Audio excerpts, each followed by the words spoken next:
Okay, so let's read the problem. A 25 millimeter diameter shaft is statically torqued to 230 Newton meters.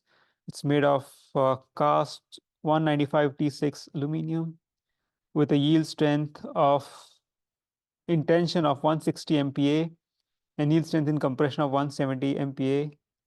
It is machined to final diameter. Estimate the factor of safety of the shaft. Okay, so let me write the key things here. We're given the yield strength in tension, ST, that is 160 MPa. We're given the yield strength in compression, it's 170 MPa. We're also given the torque, which is 230 Newton meters. And then we're given the diameter, it is 25 mm. Okay, so what's going on here is there's a shaft.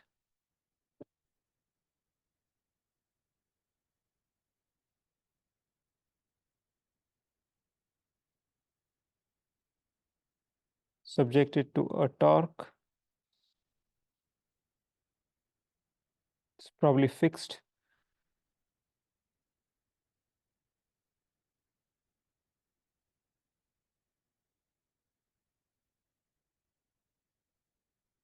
So diameter D.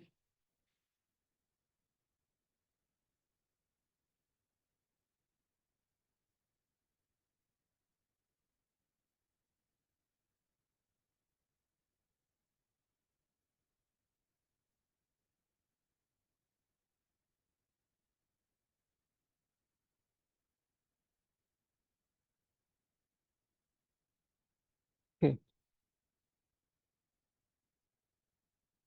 Okay, so let's see what, okay, we need to find the factor of safety. Okay, and then we know that this particular, so it's first of all it's aluminum, so it's ductile material. Second thing is it has different strength in compression and tension. So let's assume that we can use DCM. So we'll assume DCM to compute the factor of safety.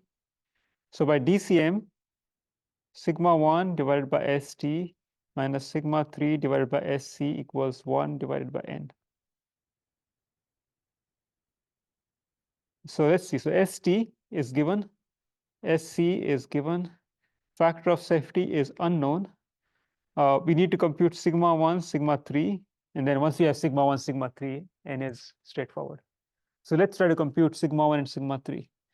So sigma 1 and sigma 3 are the principal stresses. So this is the stress which will occur in this shaft as it is torqued. Now, first thing to ask is, which is the point where the stress is maximum?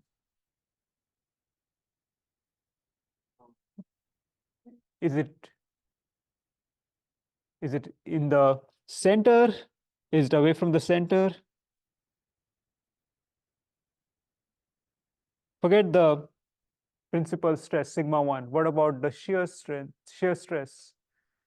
So this is something I think, okay, so if you have a shaft and it's subject to uniform torque, then the shear stress is 0 here and goes to a maximum at the outer edge, right? So tau max occurs at the outer edge. So clearly the maximum shear stress is the outer edge. So anywhere here on the outer boundary, the shear stress is going to be maximum. We can compute that. It is given by T times, where I write rho, the equation, I think it was rho, yeah. Rho is the diameter, so radius divided by J times, yeah, just J. So rho here is D, okay, let me write it on separate line. So this will be the outer side. So that would be the radius. This is radius.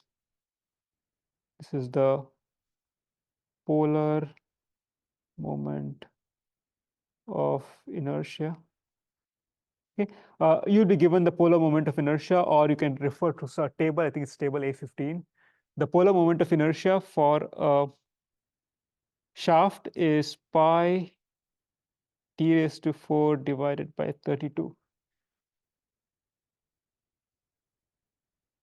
Table A15. I'm not very positive about the table number, but it should be in the appendix. I've posted the appendix from the book in the handout sections with the very top entry.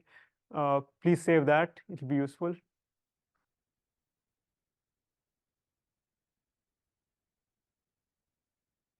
Okay, so it looks like we kind of know everything here. We know what the torque is. It's 230 Newton meters. We know what the diameter is. Just a matter of subbing in those values. So let me simplify this first. This is tau max equals, I think it's 16 t divided by pi times t cube. So 16, the torque is 230 Newton meters. Pi times the diameter is millimeters, so I'll convert that to meters. 25 10 e negative 3 cube.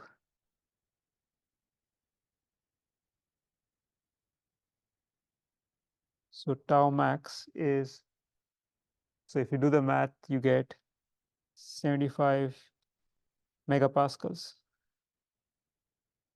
Okay, so this is the only thing which occurs in a pure torque or pure torsional loading. It's just a shear stress. There's going to be no normal stresses. Okay, so if you take a small point here and then you try to draw the plane stress element, you'll see that's only a shear stress.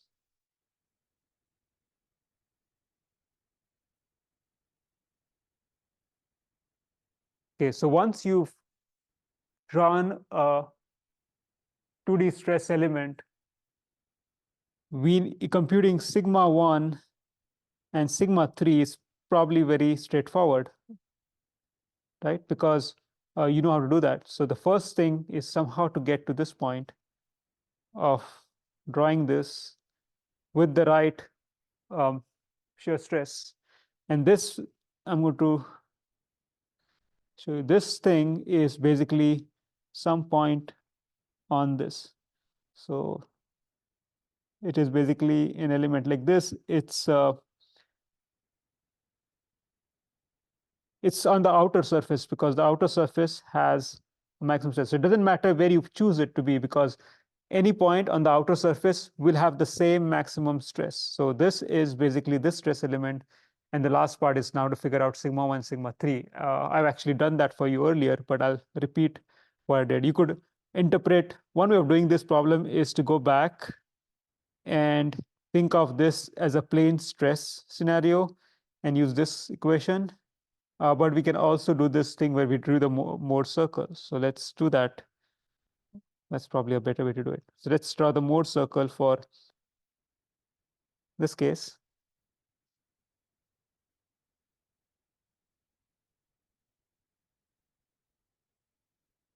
Tau max.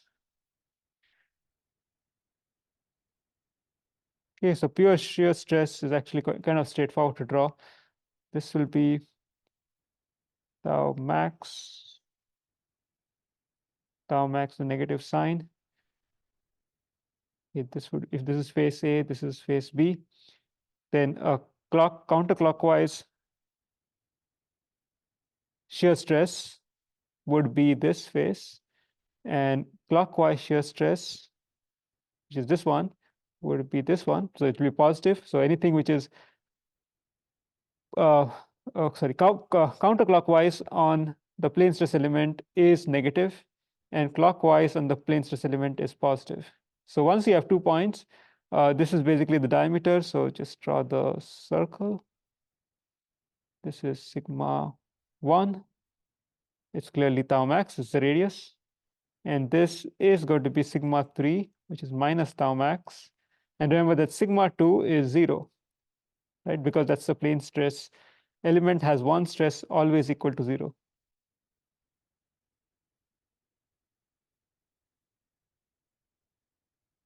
Okay, so you're all set. We have computed sigma 1 is the same as minus sigma 3 is tau max. So now the formula is sigma 1 divided by ST minus sigma 3 divided by SC equals 1 divided by N. Sigma 1 is tau max, which is 75. ST is 160. Sigma 3 is minus 75. SC is 170. And N is unknown. So if you do the math, it comes out to be 1.1.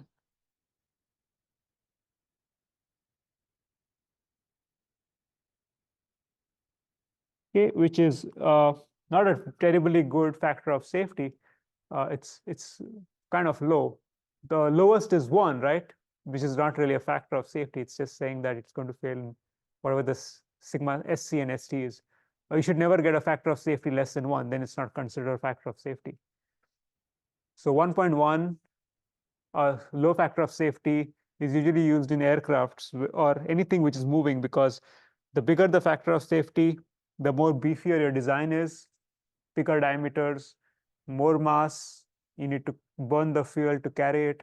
And so you don't want to have a big factor of safety for to just carry the weight. So aircrafts which have to bear the weight all the time, right? They have to always fight against gravity. You'll have a low factor of safety, but you don't care so much for cars and maybe railways, because those things are gravity is you're supported by gravity naturally because it's on the floor. You're only going to fight friction forces, which actually is mu times mg. So it's mu times the weight. So it does penalize you on the mass because it's proportional to the weight, but not as much as, say, flights where or aircrafts where you have to just fight gravity all the time.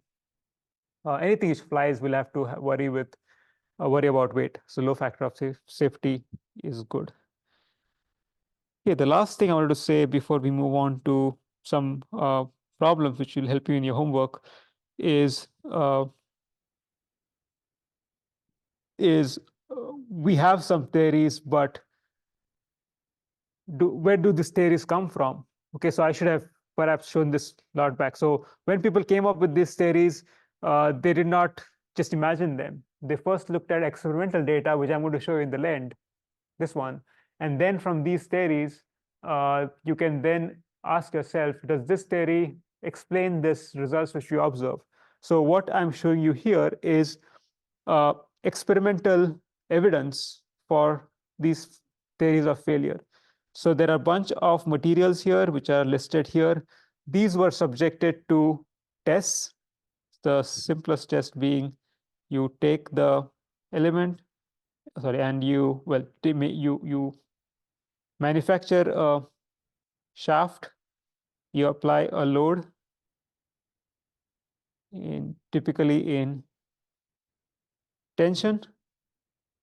Then you measure at what point, at what sigma 1 does it fail. Okay, and so one of these points would be that point, right? When it fails, you mark that point on this axis. Now, they have done something smart here. They have divided sigma 1 divided by SC and then the plot. That way they can represent different materials. Otherwise, if you have steel is probably much more stronger than any other thing else, so it will fail at a much higher stress. But by normalizing this against SC, you can basically do this plot where you show multiple materials on the same plot. So they did this for a bunch of materials. This region here is all positive stress, right? They also did this for where they had a sigma 1, they had a negative stress. So you can see it fails at sigma 2 is a negative value. And then they just made this plot. Okay, on top of this, there are two theories of failure. One of them is the maximum shear stress theory, which is this dashed line, and then the distortion energy theory is the ellipse. Okay, so all you got to do is ask yourself, which of these points, on which contours do they lie? Where do they fail? So you can see that many of these points actually fail on this ellipse, all these points. That just tells you that dispersion energy is predicting failure for all these materials. There are only very few points which actually fail on the maximum shear. I think it's just one or two. So it's just saying that maximum shear stress theory is not a good predictor of failure.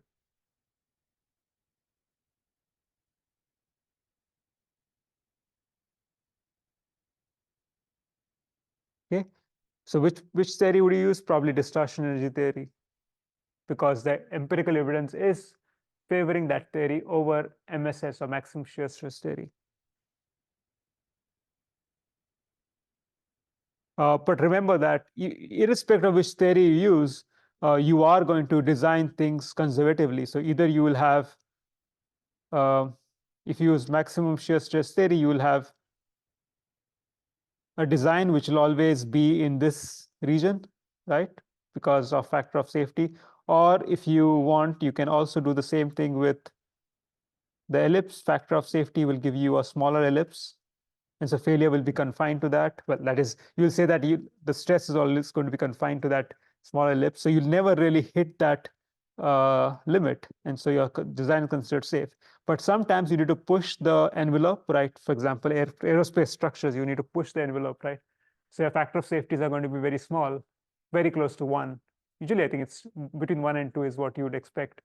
So in that case, you really want to, the distinction between the dashed line and the solid line is critical when the factor of safety is very close to 1.